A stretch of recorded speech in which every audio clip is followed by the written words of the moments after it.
Her Har Mahadev everyone, welcome back to my channel Shweta Rajput versatile. तो भक्तों, आज के माघ मास महात्म्य कथा में अध्याय नंबर 6 से लेकर 10 तक की कथा सुनाने जा रही हूँ। तो कृपया करके ये कथा ध्यानपूर्वक सुनिएगा। कथा स्टार्ट करने से पहले मैं कुछ आग्रह करना चाहती हूँ। अगर मेरा वीडियो पसंद आए तो मेरे चैनल को सब्सक्राइब कर ले और बेल आइकन प्रेस करना बिल्कुल न भूले, जिससे मेरे आगे आने वाली लेटेस्ट वीडियो की नोटिफिकेशन आपको तत्काल मिल सके। मेरी वीडियो को लाइक एंड कमेंट्स भी करें। मेरी वीडियो को अपने फेसबुक, व्हाट्सएप, इंस्टाग्राम पर शेयर करना बिल्कुल ना भूले। तो बिना विलंब किए कथा स्टार्ट करते हैं। तो चलिए सुनते हैं माघ मास महात्म्य के अध्याय नंबर 6 की कथा। पूर्व समय में सतयुग के उत्तम निषेध नामक नगर में हेमकुंडल नाम वाला कुबेर के सदृश धनी वैश्य रहता था, जो कुलीन, अच्छे काम करने वाला, देवता, अग्नि और ब्राह्मण की पूजा करने वाला, खेती का काम करता था। वो गौ, घोड़े, भैंस आदि का पालन करता था। दूध, दही, छाछ, गोबर, घास, गुड़, चीनी आदि अनेक वस्तु बेचा करता था, जिससे उसने बहुत सा धन इकट्ठा कर लिया था। जब वो बूढ़ा हो गया तो मृत्यु को निकट समझकर उसने धर्म के कार्य करने प्रारंभ कर दिए। भगवान विष्णु का मंदिर बनवाया, कुआं, तालाब, बावड़ी, आम, पीपल आदि वृक्ष के तथा सुंदर बाग बगीचे लगवाए। सूर्योदय से सूर्यास्त तक वो दान करता। गांव के चारों तरफ जल की प्यायु लगवाई। उसने सारे जन्म भर जितने भी पाप किए थे उनका प्रायश्चित करता था। इस प्रकार उसके 2 पुत्र उत्पन्न हुए, जिनका नाम उसने कुंडल और विकुंडल रखा। जब दोनों लड़के युवावस्था के हुए तो हेमकुंडल वैश्य गृहस्थी का सब कार्य सौंपकर तपस्या के निमित्त वन में चला गया और वहां विष्णु की आराधना में शरीर को सुखाकर अंत में विष्णु लोक को प्राप्त हुआ। उसके दोनों पुत्र लक्ष्मी के मद को प्राप्त होकर बुरे कर्मों में लग गए। वैश्यागामी वीणा और बाजे लेकर वैश्याओं के साथ गाते फिरते थे। अच्छे सुंदर वस्त्र पहनकर, सुगंधित तेल आदि लगाकर, भांड और खुशामदियों से घिरे हुए हाथी की सवारी और सुंदर घरों में रहते थे। इस प्रकार ऊपर बोए बीज के सदृश वो अपने धन को बुरे कर्मों में नष्ट करते थे। कभी किसी सत्पात्र को दान आदि नहीं करते थे, ना ही कभी हवन, देवता या ब्रह्मा जी की सेवा तथा विष्णु का पूजन ही करते थे। थोड़े दिनों में उनका सब धन नष्ट हो गया और वो दरिद्रता को प्राप्त होकर अत्यंत दुखी हो गए। भाई, जन, सेवक, उपजीवी सब इनको छोड़कर चले गए। तब इन्होंने चोरी आदि करना आरंभ कर दिया और राजा के भय से नगर को छोड़कर डाकुओं के साथ वन में रहने लगे और वहां अपने तीक्ष्ण बाणों से वन के पक्षी, हिरण आदि पशु तथा हिंसक जीवों को मारकर खाने लगे। एक समय इनमें से एक पर्वत पर गया, जिसको सिंह मारकर खा गया, और दूसरा वन को गया, जो काले सर्प के डसने से मर गया। तब यमराज के दूत उन दोनों को बांधकर यम के पास लाए और कहने लगे कि महाराज, इन दोनों पापियों के लिए क्या आज्ञा है। आइए भक्तों, अब हम माघ मास महात्म्य के अध्याय नंबर 7 की कथा सुनते हैं। चित्रगुप्त ने उन दोनों के कर्मों की आलोचना करके दूतों से कहा कि बड़े भाई कुंडल को घोर नरक में डालो और दूसरे भाई विकुंडल को स्वर्ग में ले जाओ, जहां उत्तम भोग है। तब एक दूत तो कुंडल को नरक में फेंकने के लिए ले गया और दूसरा दूत बड़ी नम्रता से कहने लगा कि हे विकुंडल, चलो, तुम अच्छे कर्मों से स्वर्ग को प्राप्त होकर अनेक प्रकार के भोगों को भोगो। तब विकुंडल बड़े विस्मय के साथ मन में संशय धार कर दूत से कहने लगा कि हे यमदूत, मेरे मन में बड़ी भारी शंका उत्पन्न हो गई है, अतएव मैं तुमसे कुछ पूछता हूँ। कृपा करके मेरे प्रश्नों का उत्तर दो। हम दोनों भाई एक ही कुल में उत्पन्न हुए, एक जैसे ही कर्म करते रहे। दोनों भाइयों ने कभी कोई शुभ कार्य नहीं किया, फिर एक को नरक क्यों और दूसरे को स्वर्ग किस कारण प्राप्त हुआ? मैं अपने स्वर्ग में आने का कोई कारण नहीं देखता। तब यमदूत कहने लगा कि हे विकुंडल, माता पिता, पुत्र पत्नी, भाई बहन से सब संबंध जन्म के कारण होते हैं और जन्म कर्म को भोगने के लिए ही प्राप्त होता है। जिस प्रकार एक वृक्ष पर अनेक पक्षियों का आगमन होता है, उसी तरह इस संसार में पुत्र, भाई, माता, पिता का भी संगम होता है। इनमें से जो जैसे जैसे कर्म करता है वैसे ही फल भोगता है। तुम्हारा भाई अपने पाप कर्मों से नरक में गया, तुम अपने पुण्य कार्य के कारण स्वर्ग में जा रहे हो। तब विकुंडल ने आश्चर्य से पूछा कि मैंने तो आजन्म कोई धर्म का कार्य नहीं किया, सदैव पापों में ही लगा रहा। मैं अपने पुण्य के कर्म को नहीं जानता। यदि तुम मेरे पुण्य के कर्म को जानते हो तो कृपा करके बताइए। तब देवदूत कहने लगा कि मैं सब प्राणियों को भली भांति जानता हूँ, तुम नहीं जानते।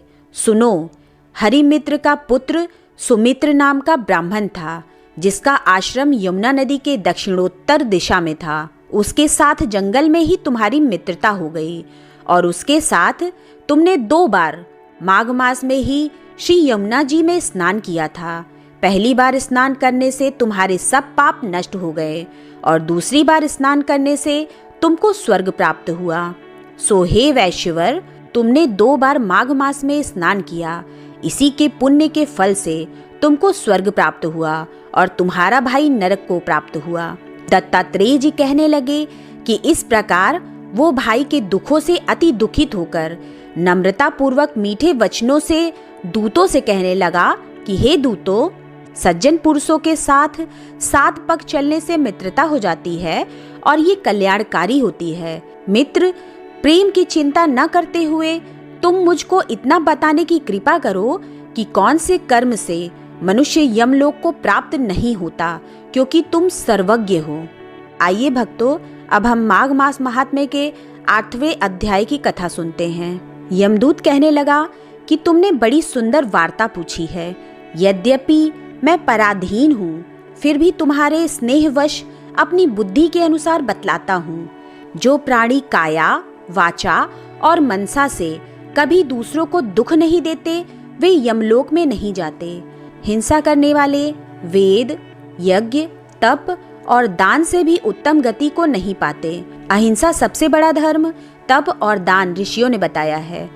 जो मनुष्य जल या पृथ्वी पर रहने वाले जीवों को अपने भोजन के लिए मारते हैं, वे कालसूत्र नामक नरक में पड़ते हैं और वहां पर अपना मांस खाते हैं और रक्त पीप पान करते हैं तथा पीप की कींच में उनको कीड़े काटते हैं। हिंसक, जन्मांध, काने कुबड़े, लूले लंगड़े, दरिद्र और अंगहीन होते हैं।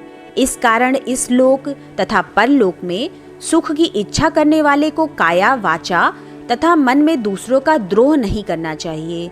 जो हिंसा नहीं करते उनको किसी प्रकार का भय नहीं होता। जिस प्रकार सीधी और टेढ़ी दोनों प्रकार की बहने वाली नदियाँ समुद्र में मिल जाती हैं, वैसे ही सब धर्म अहिंसा में प्रवेश कर जाते हैं। ब्रह्मचारी, गृहस्थ, वानप्रस्थी तथा यति सभी अपने अपने धर्म का पालन करने और जितेंद्रिय रहने से ब्रह्मलोक को प्राप्त करते हैं। जो जलाशय आदि बनाते हैं और सदैव 5 यज्ञ करते हैं, वे यमपुरी में नहीं जाते।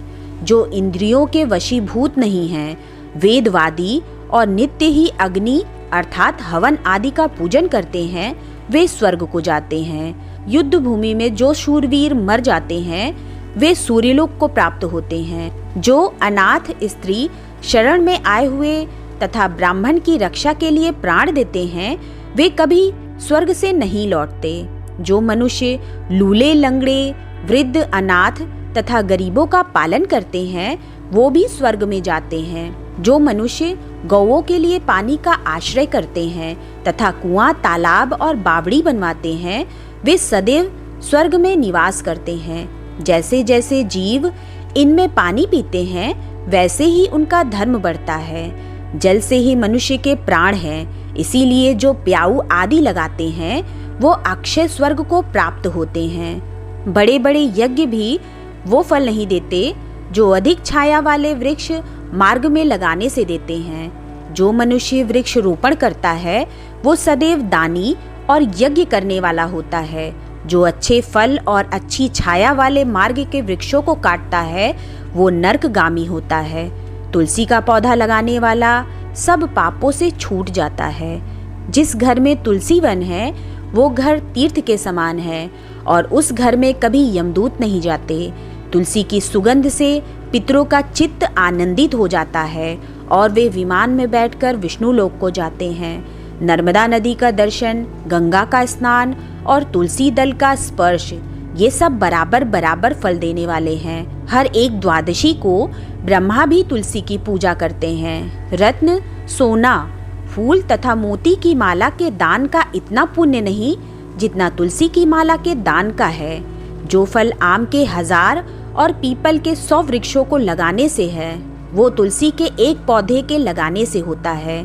पुष्कर आदि तीर्थ, गंगा आदि नदी, वासुदेव आदि देवता सब ही तुलसी में वास करते हैं। पुष्कर आदि तीर्थ, गंगा आदि नदी, वासुदेव आदि देवता सभी तुलसी में वास करते हैं। जो एक बार, 2 या 3 बार रेवा नदी से उत्पन्न शिव मूर्ति की पूजा करता है अथवा स्फटिक रत्न के पत्थर से आप निकले हुए तीर्थ में पर्वत या वन में रखी हुई शिव की मूर्ति की पूजा करता है और सदैव ओम नमः शिवाय मंत्र का जाप करता है, यमलोक की कथा भी नहीं सुनता, प्रसंग, शत्रुता, अभिमान से शिव पूजा के समान पापों को नष्ट करने वाला तथा कीर्ति देने वाला 3 लोक में और कोई काम नहीं है। जो शिवालय स्थापित करते हैं वे शिवलोक में जाते हैं। ब्रह्मा, विष्णु तथा शिव का मंदिर बनाकर मनुष्य वैकुंठ वासी होता है। जो भगवान की पूजा के लिए फूलों का बाग लगाते हैं वे धन्य हैं। जो माता पिता,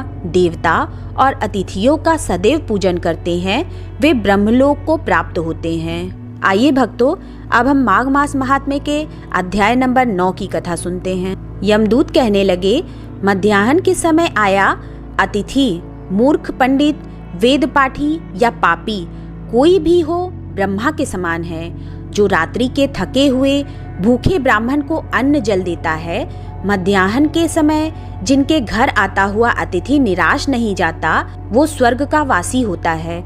अतिथि बराबर कोई धन संपत्ति तथा हित नहीं है। बहुत से राजा और मुनि अतिथि सत्कार से ब्रह्मलोक को प्राप्त हुए हैं। जो एक समय आलस्य से भी अतिथि को भोजन करा दे, वो यम द्वार नहीं देखता। केशरी ध्वज से वैवस्वत देव ने कहा था कि जो कोई इस कर्म भूमि मृत्युलोक से स्वर्गलोक जाने की इच्छा रखता हो, वो अन्न का दान करे।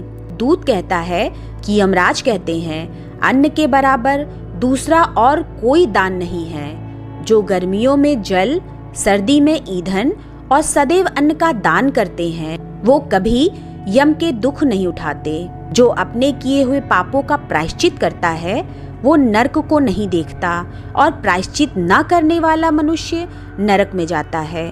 जो काया, वाचा और मन के किए हुए पापों का प्रायश्चित करता है, वो देव और गंधर्वों से सुशोभित स्वर्गलोक को प्राप्त होता है। जो नित्य ही व्रत, तप, तीर्थ करते हैं और जितेंद्रिय हैं, वो भयंकर यम को नहीं देखते हैं। नित्य धर्म करने वाला दूसरे का अन्न, भोजन और दान त्याग दे। नित्य स्नान करने से बड़े बड़े पाप का नाश होकर यम को नहीं देखता। बिना स्नान पवित्रता कैसे हो सकती है? जो मनुष्य पर्व के समय चलते जल में स्नान करते हैं, वो बुरी योनि नहीं पाते, ना ही नरक में जाते हैं। माघ मास में प्रातः स्नान करने वाले मनुष्यों को नियम पूर्वक तिल, पात्र और तिल कमल का दान करना चाहिए। यमदूत कहते हैं कि हे विकुंडल, पृथ्वी, सोना, गौ आदि परम दान करने वाला स्वर्ग से नहीं लौटता। बुद्धिमान पुण्यतिथियों, व्यतिपात, संक्रांति आदि को थोड़ा सा दान करके भी बुरी गति को नहीं प्राप्त होता।